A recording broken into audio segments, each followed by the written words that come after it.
Welcome to the Salmon Runs YouTube. Enjoy the video.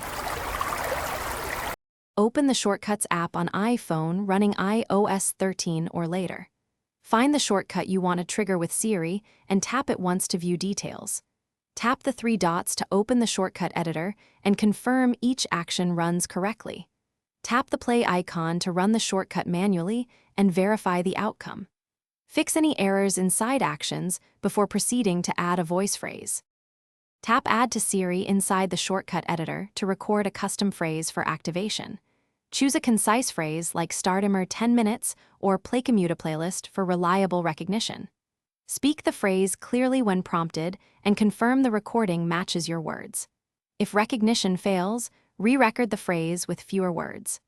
Avoid using the same phrase for multiple shortcuts to prevent conflicts. Say Hey Siri plus your recorded phrase to test the shortcut activation. If Siri does not respond, enable Listen for Hey Siri in settings and repeat the test. Check microphone access and reduce background noise when recording your phrase. If the shortcut still fails, reopen Shortcuts and re-record the Siri phrase. Finally, update any broken actions inside the shortcut and test again until the voice command reliably triggers the desired result. Thanks for watching. Consider subscribing if we helped you.